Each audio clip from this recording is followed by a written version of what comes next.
Now let's see how to convert binary numbers to decimal and decimal numbers to binary, given that there is a radix point in the decimal number. So if you assume that we are given a binary number like this, 110.11, or let's say 101, something like this, then how to convert this number into decimal? So we know how to convert a decimal number or binary number to decimal, given that there are no radix points, right? Now given a radix point like this, it is a bit different case. Now how to solve it is, see, whatever is to the left of this radix point, that is generally a normal decimal number without any fractions. You can use the weights as usual.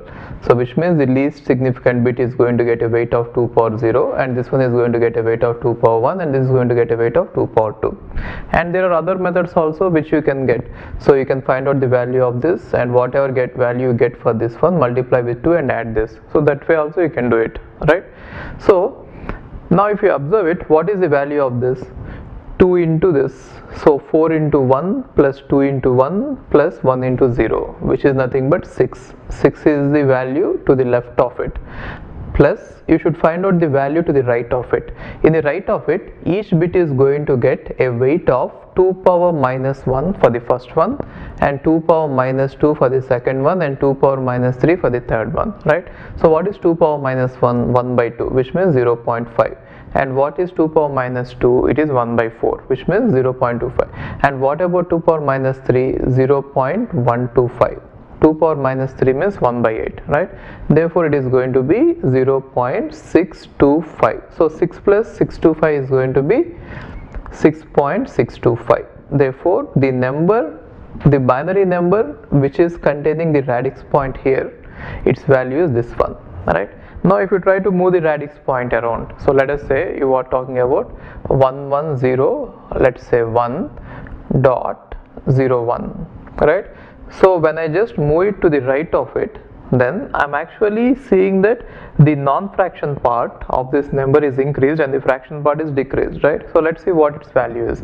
As you know, the value of the weight of this one is 2 power 0, 2 power 1, 2 power 2 and 2 power 3. Therefore 1 plus, this is C, 8 into 1 plus 4 into 1 plus 1 into 1. So 8 plus 4 plus 1 is what is the value of it to the left of the decimal digit. Now plus, so this is, let's call it as a radix point. Now to the right of it is going to be 2 power minus 1 and 2 power minus 2, right? So what is 2 power minus 2? 1 by 4. 1 by 4 means 0.25, right? So 0.25. Now what is its value? 8 plus 4 is 12, 12 plus 1 is 13, 13.25 is the answer. Got it? Okay, so converting from a binary number to decimal is straightforward. You might be knowing this. Now the other one is how to convert a fraction into binary number. So if you see how to convert a fraction, let's talk about this. 0.625, I want to convert it into fraction. How to do it is, see this, 0.625. Now you take 0.625 again and you add it to itself.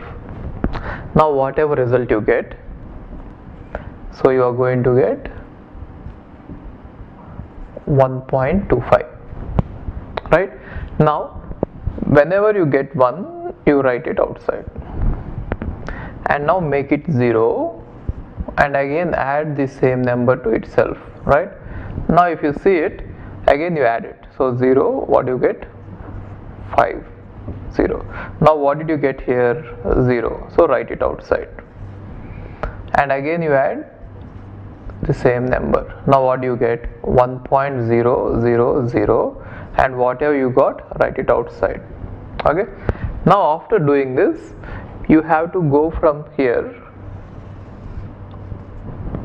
from top to bottom. Now it is 101. Therefore the required answer is after the radix point 101, it is going to give you the value of 625. Now similarly, if you want to find out the value of, let's say, 0.25, right? So what is 0.25? It is 0.01 in binary, right? So how to find it out is, again 0.25 and 0.25. If you add it, it is going to be 50 so write 0 outside, and again you add it to itself, 5 0. Now you are going to get 0 0 1, and you write it outside. Now if I make this one as 0, the entire thing is 0, so I'm going to stop it here, right? If I make this one as 0, the entire thing is 0, so I stopped it there, right? So whenever you get all zeros, you can stop it, and that number is going to represent the given number, right? So if I write 1 here, okay, now what is that I got? 0 1, which means 0.0, so 0.01 is going to represent 0.25. Got it? Okay. Now it is not always the case that you will be able to find out for a given fraction what its actual representation is, right? In binary, for a given binary you are able to find out what its actual representation is in decimal, but then for a given fraction you might not be able to find it out, right? So I'll just give you an example. Let us say I want to find out how to represent 0.623. Now this is a fraction, right? So if you try using this method, so 0.623 is going to be 6 4 12, right? Now you are going to get 1, write 1 outside, make it 0, 0.246. Now you are going to get 1, write it outside, and again 0.452. You got 0, write it outside.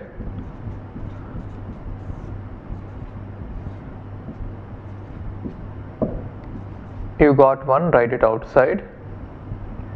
Make it 0, 16, and again 16. You got 1, write it outside, and again make it 0, 616. 12 3 12, right? Write it outside. So now if you keep on doing this, it is not going to, we don't know when it is going to converge to 0, right? Therefore for some numbers it will be difficult for you to give the representation for it in a fixed number of bits coming to binary, right? And also one more property is, or one more difficulty we have is, we will not be able to represent all the decimal numbers or all the real numbers using the binary representation with fixed length. See, in a computer if you have to save a number, you will have only fixed length field to save it, but then the problem with these real numbers is only between 0 and 1 you can have infinite number of numbers that you will not be able to save all the numbers in the given space. So what I mean to say is, if you look at the number line and if you see the real numbers between 0 and 1, they can be infinite, right? Why? They can be 0.1, they can be 0.2, and then so on, and again 0.01, 0.001. So you can create the numbers without any end.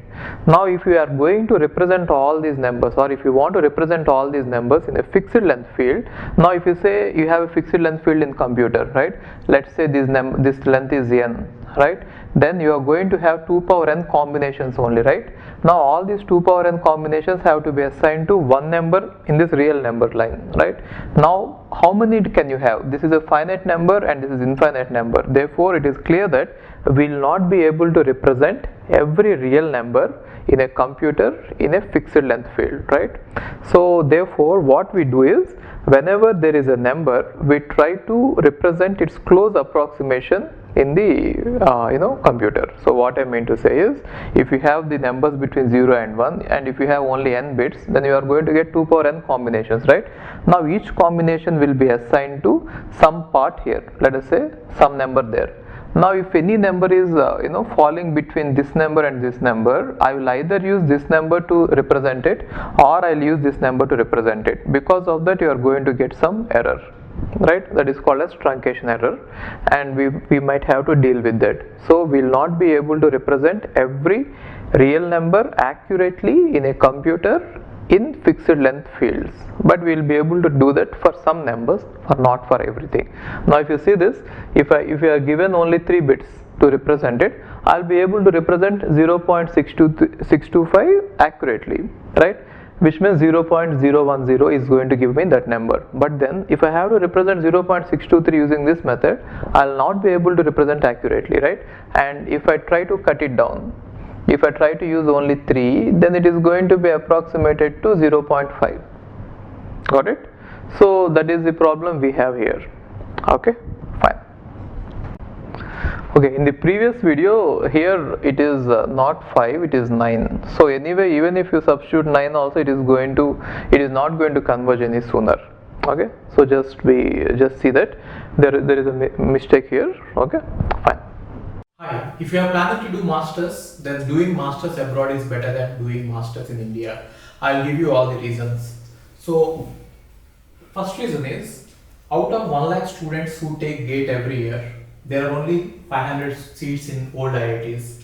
So all the IITs put together have an acceptance rate of 0.5%, and IITs, universities better than IITs, they have very good acceptance rate like 30%, 40%, but all the IITs put together have an acceptance rate of 0.5%. And if you are working hard to get into IIT Bombay's ranking is 177 and IIT Roorkee's ranking is 400. If you are happy to get into IIT Roorkee, then getting into universities better than IIT Roorkee is easier compared to getting into IIT Roorkee.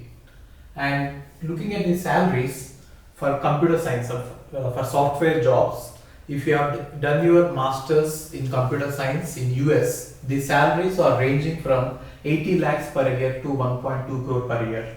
So even if you take an average of 1 crore per year, your savings will be much higher than the salaries in India. After taxes and your cost of living, you can easily save 40 to 50 lakhs per year. And in India, the maximum jobs that you get is around 30 lakhs. So your savings will be much greater than the salaries in India. And these are all the services that we provide. University shortlisting. So depending on your profile, we will shortlist what are the universities that you have to apply, and statement of purpose building, and then LOR guidance, and GRE and English test assistance, and education loan assistance. So you don't have to have any collateral, which means without any security, now you can get education loan. Getting education loan is very simple these days, and whatever the amount of fee that you have a range of universities. You can apply for 10 lakh universities, 20 lakh universities, or 50 lakh universities, but whatever it is, you are going to get complete education loan, and you can pay off your education loan in 1 year after you get a job. And then we do visa assistance, mock visa interviews, and then connecting with the university alumni. So now you might ask why we should join Game of Visas. So the answer is, we have 90% success rate, 99% success rate. And these are all the destinations that we guide the students to. So we guide students to any country that you want to go. So now it is not just USA. We guide to UK, Germany, Australia, Canada. So we guide students to all the countries. We work with all the destinations. And if you are interested in going abroad, you have to just drop us a message on this WhatsApp number 9494 555 454. Okay, thank you.